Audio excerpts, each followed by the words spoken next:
This episode of Talk Commerce is sponsored by Shop Talk. For the first time, Talk Commerce is partnering with Shop Talk Spring 2026, and we could not be more excited. We'll be on the ground at Mandalay Bay in Las Vegas, March 24th through the 26th, recording the stories of the brands and founders shaping the future of retail and e-commerce.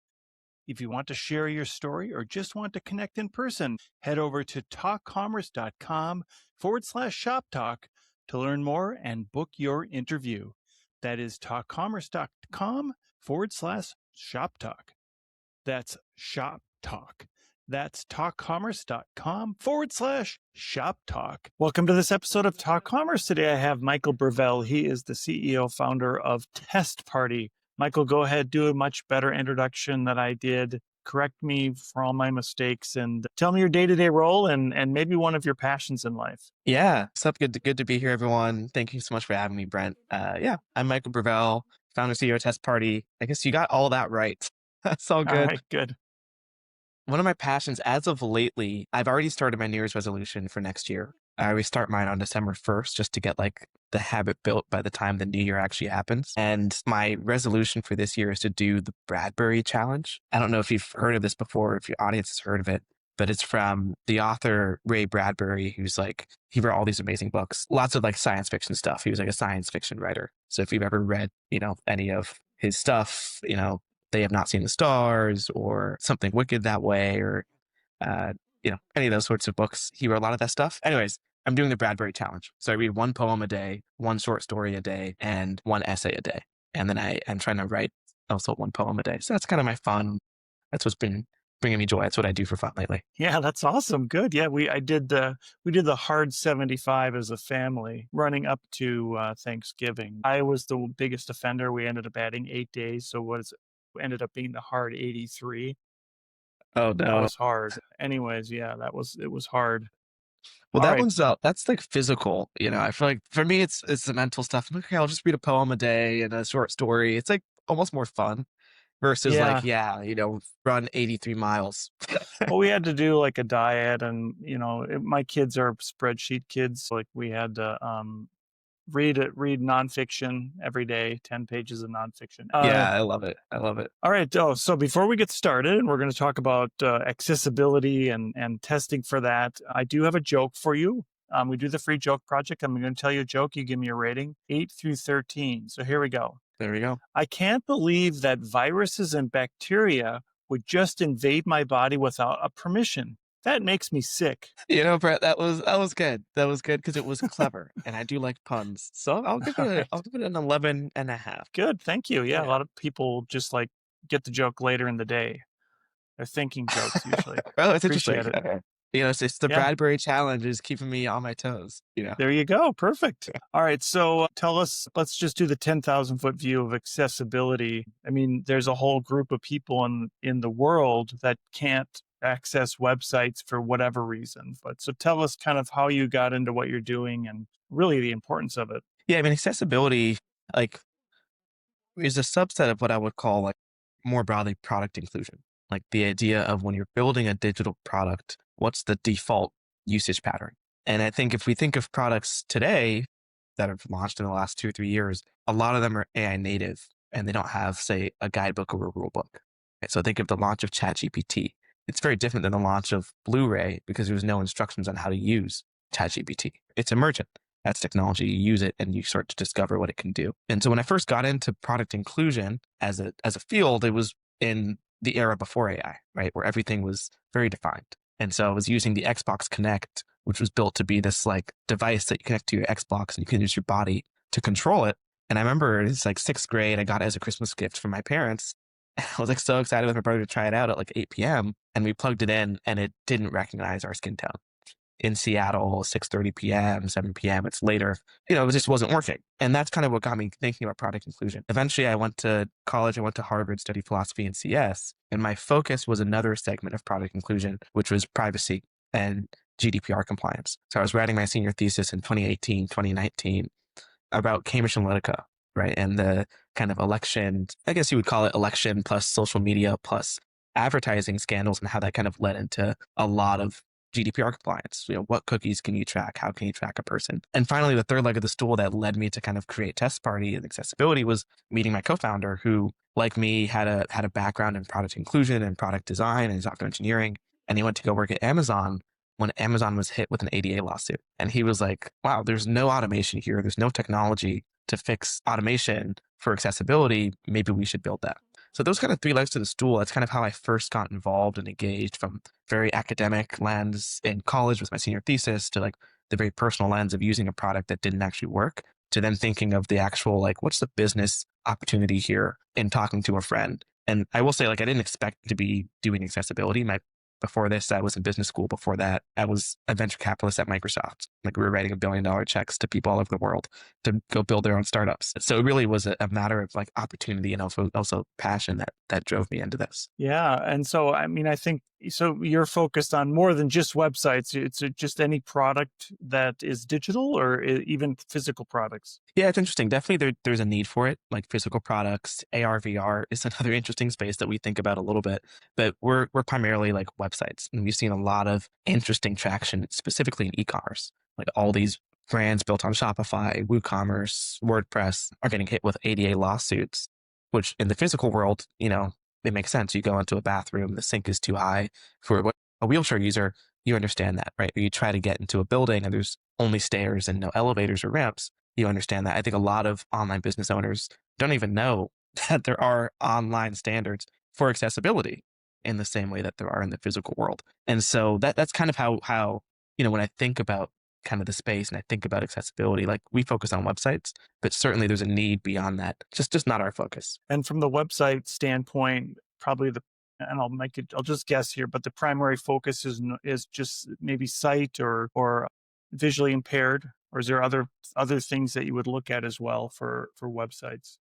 I mean, yeah, definitely vision, physical impairment. You can even think cognitive impairment. I mean, one of the best ways that I kind of conceptualized this wasn't through like examples of how a site might change, but it was through how a person might change over the course of their life. And this was big when I was at Microsoft, because I did help design some of the inclusive design toolkits as a consultant at Microsoft and at Google. But one of the things that they used as an example was, let's suppose that, you're a pregnant woman, right? And eventually you have your baby and you're carrying your baby around with one arm, right? That's a temporary, quote unquote, disability where you only have one arm versus two, right? And this idea that one's physical ability is fluid throughout one's life. Sometimes it's situational. So, you might have to hold a baby, maybe you're pushing a shopping cart so you can't use both of your hands, right? Maybe for whatever reason, you broke a toe, you broke a leg, and you're on crutches.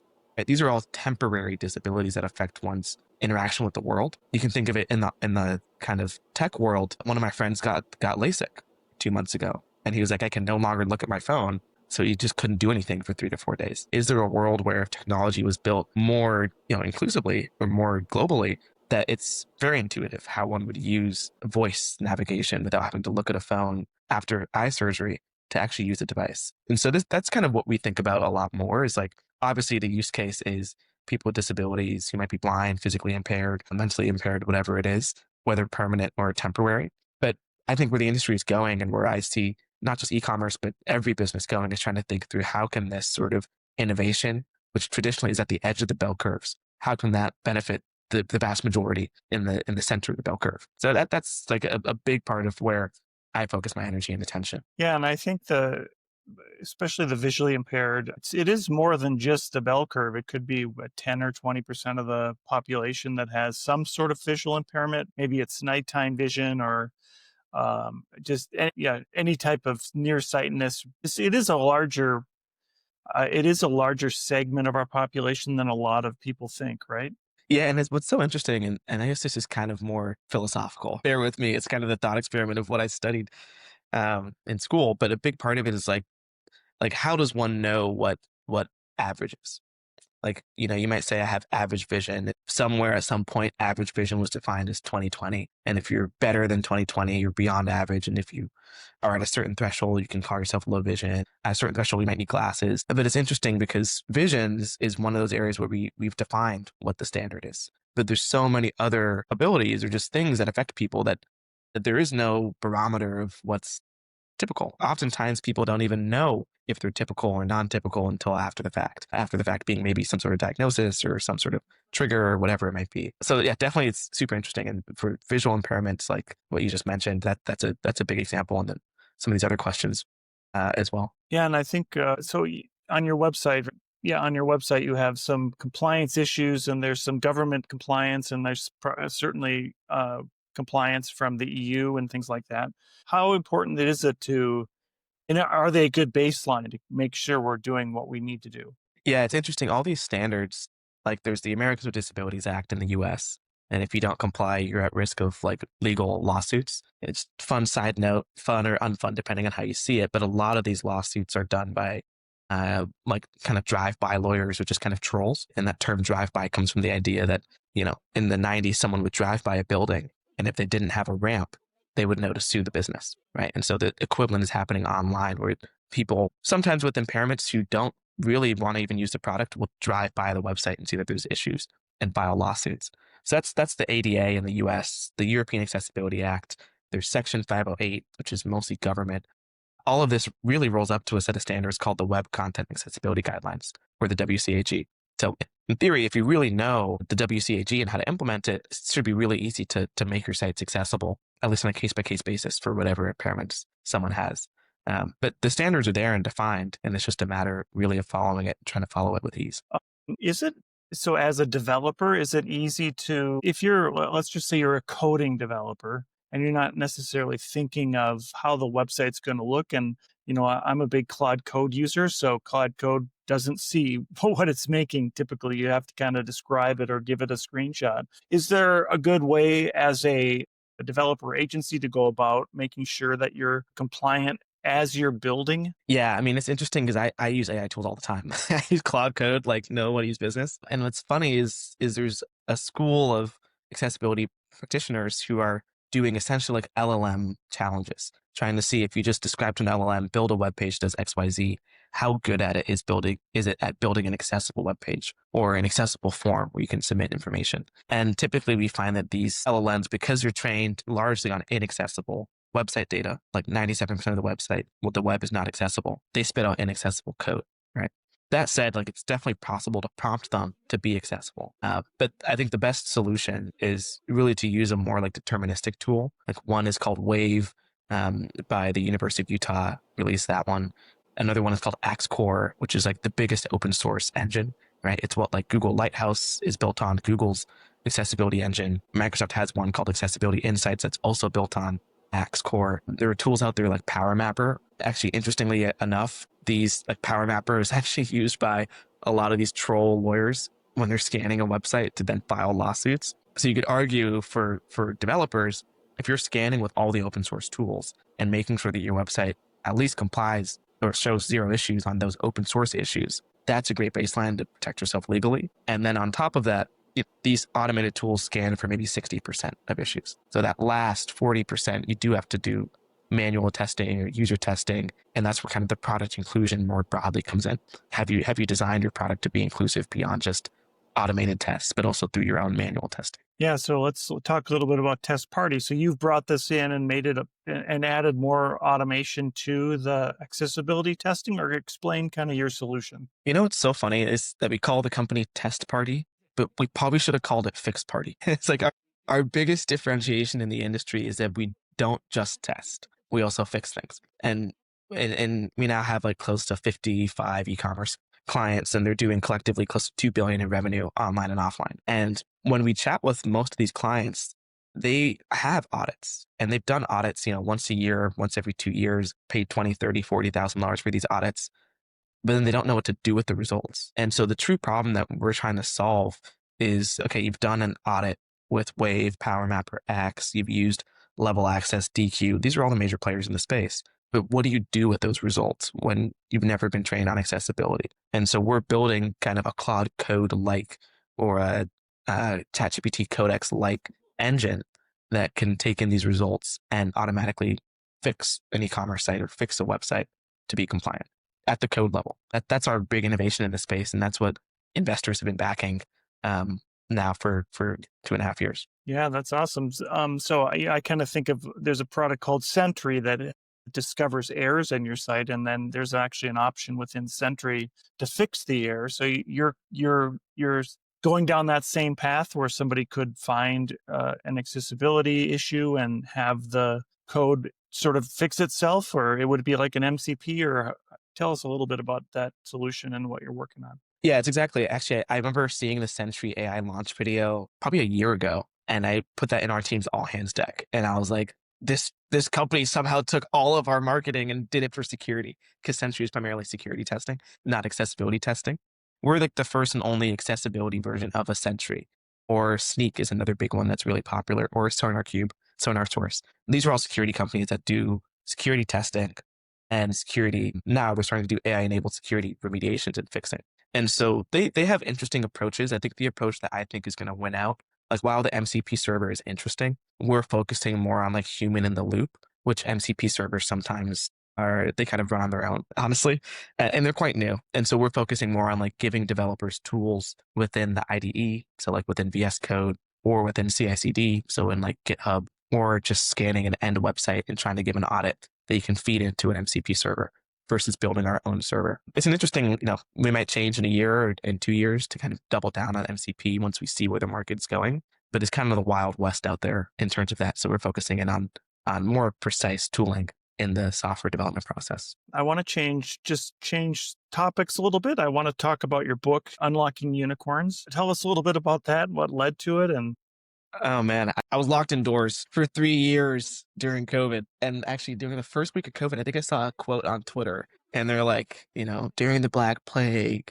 like Newton was indoors and he wrote like the Principia on gravity. Like, what are you going to do during COVID? And I was like, that's a great point. So I decided to do research for and write a book, and that was Unlocking Unicorns. And that's a book where I reached out to startup founders in Asia, Africa, and the Middle East. So startup founders who I traditionally didn't hear stories about growing up in America, like super Western, and just wanted to learn like how does someone in China build $1 billion company 1980, 1990, right? And that was the story of Alibaba. Or how does BTS, who 5 years ago or 10 years ago no one knew, become bigger than the Beatles, right? That's, to me, a fascinating business case. And that's the story of like Bang Si-hyuk and his company Big Hit Entertainment, right, in South Korea. And so I was just studying these stories and trying to understand like what can I, as a primarily American business owner, learn from international emerging economies about how they do business and how is it different. And so there's so many stories that I learned from like Careem, which is like Uber for the Middle East. How do you launch Uber in Saudi Arabia when at the time part of the population couldn't drive?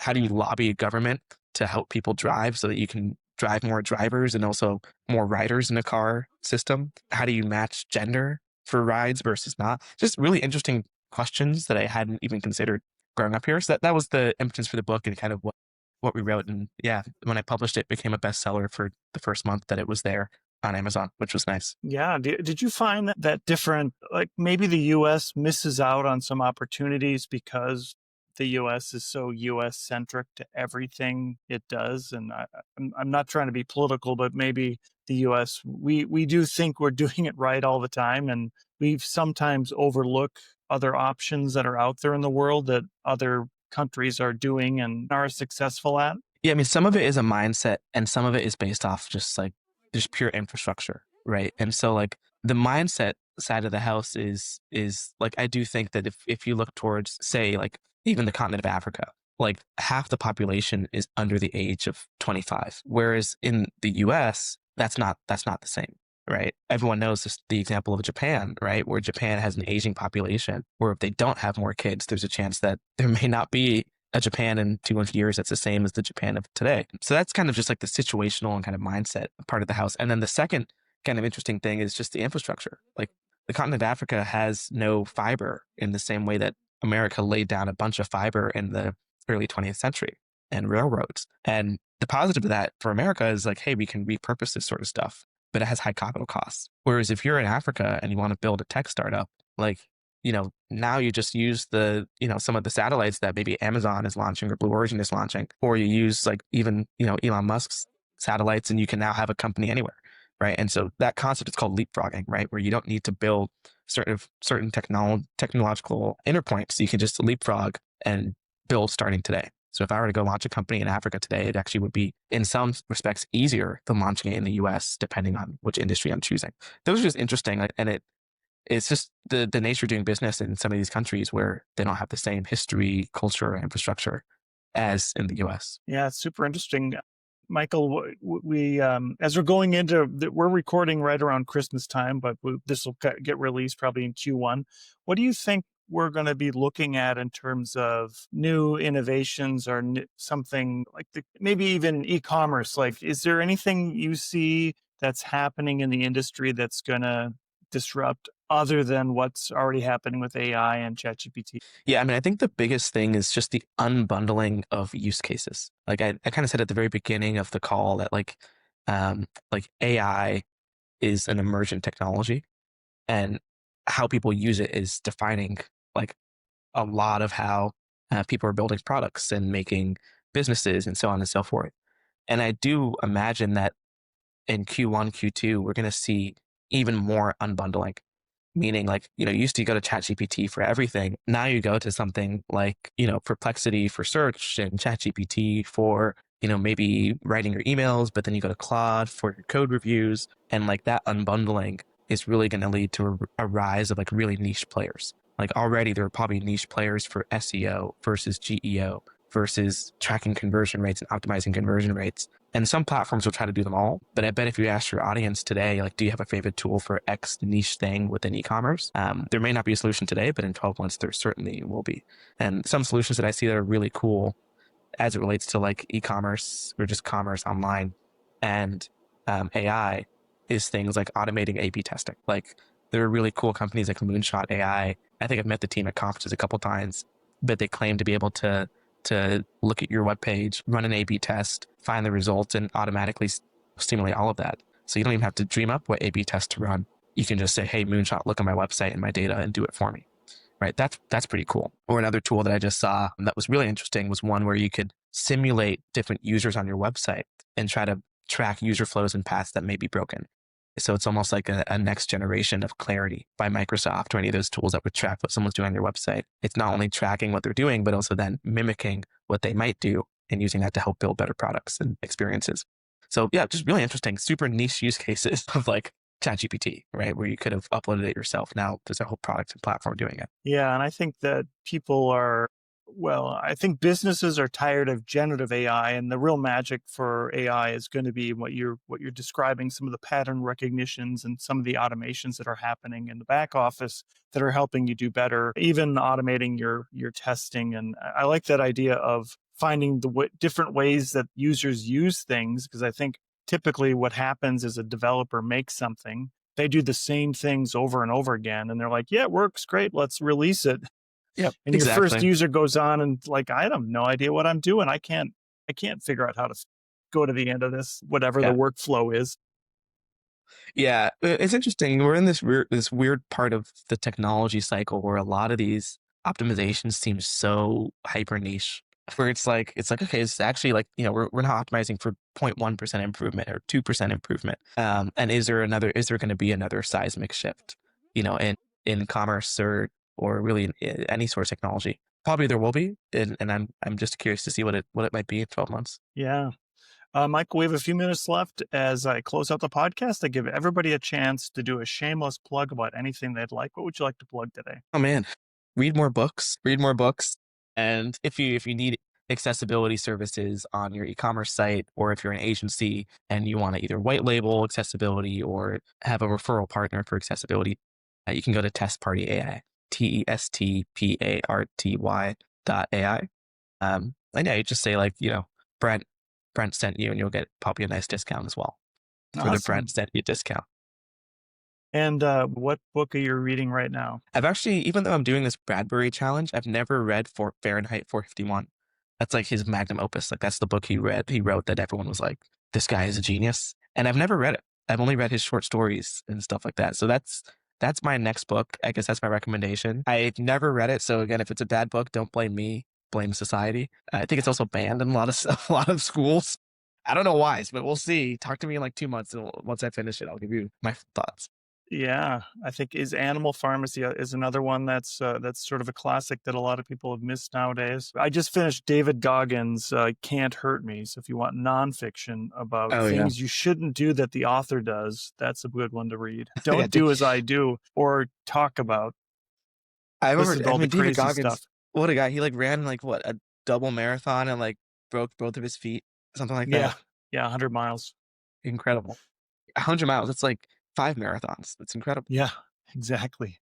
Wow. So, Michael, I'll make sure I get those on the show notes, ways to get in touch with you. How can people get in touch with you if they want to talk to you personally? Yeah, I mean, just shoot me an email. Find me on LinkedIn. I think it's LinkedIn/n Michael Bervell. So just my name. There's only one of me. So even if you Google me, there was a small period of time where I had one of those little search panels on Google. Made me so happy.